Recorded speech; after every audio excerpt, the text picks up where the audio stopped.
Absolutely, we got to do it. Wow, Naomi Wolf. I haven't read the new book. I did purchase the original book when I was going to have you on. You sent me one. It's an easy read, but well done. The End of America. Now you have the new one.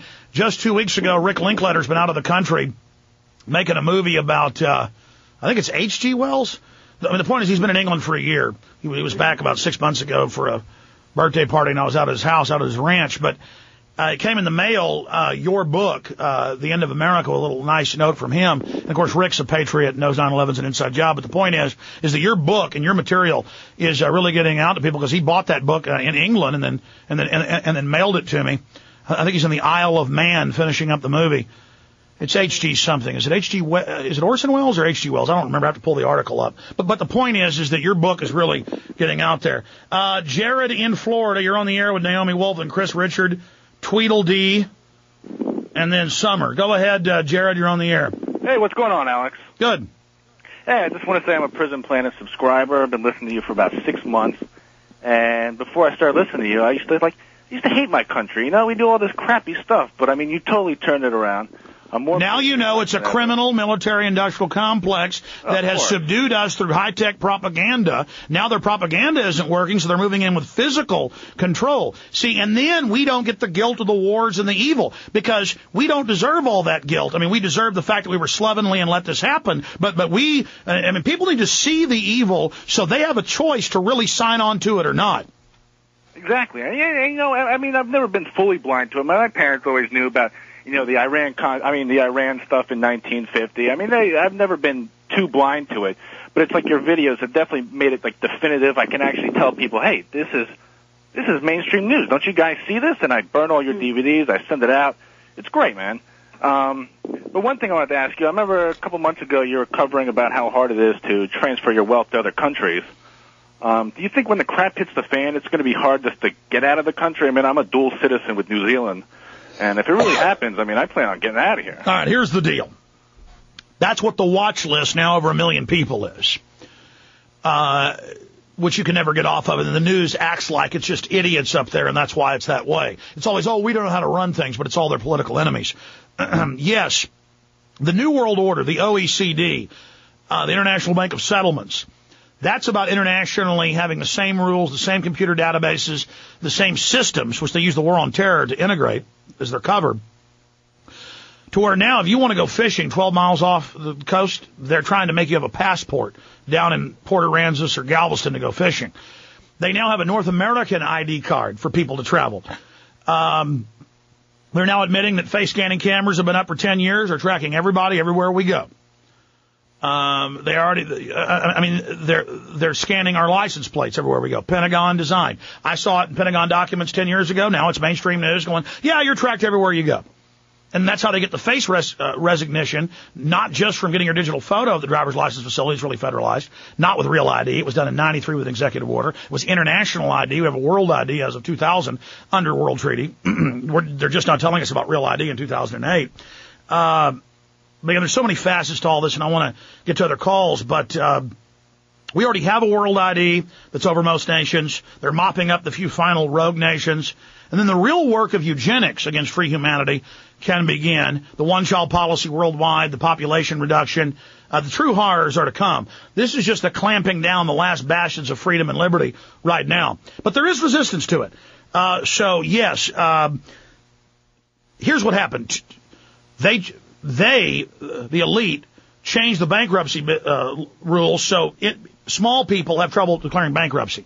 The elites had tax incentives to move their money offshore, and then 2 years ago changed it where it's hard now if you stayed behind to get out. And that's why there was a huge exodus right up to 2 years ago as everybody left to Dubai and to Switzerland and to Rome and to Spain. And then something bad's going to happen in Israel. Of the 10 richest guys there, 9 of them have fully left Israel for London and Switzerland. And so the elite are all evacuating. Most of the elites I know in Austin have evacuated to the Cook Islands or New Zealand or Australia. So there is a massive I can't get into details, but I know these people, and they have said that we're evacuating because of martial law. And I've been telling you that for several years. Naomi Wolf comments. Well, I'm Jewish, and so, I think there's this very deep reaction in people with my ancestry, because my dad's family was largely wiped out by the Holocaust, sensitivity to travel restrictions, because for people of my ethnicity, there's this giant divide between people who got out before the border hardened, during the National Socialist regime, and those who waited a little too long. So I watch with concern when I travel. I watch with concern the growth of the watch list, which Alex rightly noted is going, 20,000 names a month. Because in closing societies, those lists always eventually connect to job losses and travel restrictions, or worse. And I'm also noticing with concern the hardening of the borders. There's this fence being built along the southern border, and also more and more kind of Homeland Security type monitoring to Canada. And I'm very concerned that I keep reading reports that there's legislation being floated that would lead you to have to apply to Homeland Security or apply to the federal government to travel overseas. Because in a closing society, one thing they always do is close borders, so that And by the way, the fence is going to be used to keep us in, not people out. They're just going to legalize everybody in the North American continent. That's been stated in the Council on Foreign Relations documents by Robert Pasteur and others. So that's what they do, and they set the precedence of violating due process and whole families' rights with the illegal aliens. And I'm against them having their rights violated, by the way, folks. It should all be done due process. And then that sets the precedent for the citizens, as Oliver North proposed with Poindexter, Admiral Poindexter in the 80s. This was declassified. They would use the front of rounding up the illegal immigrants first to sell the public on mass arrest. And the Houston Chronicle 2 years ago reported that indeed the FEMA camps are for illegals and citizens. So, see, that's being used as a smokescreen even with law enforcement to think, well, it's to get rid of the illegal aliens, but that's not really what it's for. Just like in Nazi Germany, they first used it on unpopular minorities first. Exactly. So you anticipated my next point, this awareness of the need to stand up and call a halt. The tactic is always in a closing society to go after people who are seen as marginal or unpopular or the wrong race, Muslims or Jews or, anarchists or communists, in the National Socialist era, and, certainly the mass arrests this spring of illegal aliens or illegal immigrants, is very distressing to me, because if Americans were in good, patriotic working order, recognizing their rights, we would be screaming as loudly that undocumented workers without papers were having agents of the state break in, drag them away from their children, lock down, processed without due process, mass processing, fairgrounds in the Midwest with blacked out windows. Which FEMA called a drill, and we had people inside that. They were drilling during that for the American people. That was a test. What evidence do you have? What evidence do you have? I had sources inside of it, in the town and inside of it. That's all I can say. Why can't we get these people to go on the record? Well, let me stop you. Okay. I had a pastor on 2.5 years ago. Butch Paul had him on first here on the network, who was in Ohio. Then we had another preacher on. He faxed me all these documents. He said, you're allowed to post them. He said, no, don't black out the fax phone number. It's just a little mini-mart. Mm-hmm. About the 13,000 preachers that have been hired by Homeland Security to teach and FEMA to teach their flocks, to turn their guns in, to go to FEMA camps, to take the forced inoculations. Have you heard about that? No. John, cue it up. She won't believe it. Remember the piece that was carried on the news, the national news? Find one of them where their preachers called for martial law.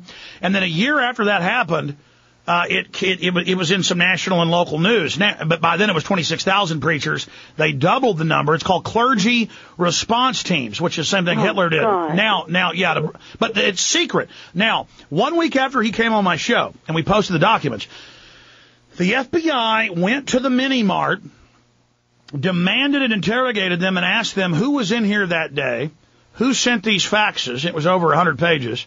And they said it's the local pastor who has a church of about 400 people. He also volunteered for people who were sick and dying at the hospital. And when he came into his job at the hospital, FEMA was there with the FBI, and the guy was scared. And they said, you can be arrested under national security. You no longer are welcome in any government facility or hospital, and we're watching you. It's ready. And then he was basically put on a no-fly list. So, and it turns out the other preacher, then we didn't even put out documents. They visited him because they have these guys all under NSA surveillance with keyword computers. So the minute they do an interview on their home phone, They're under surveillance. The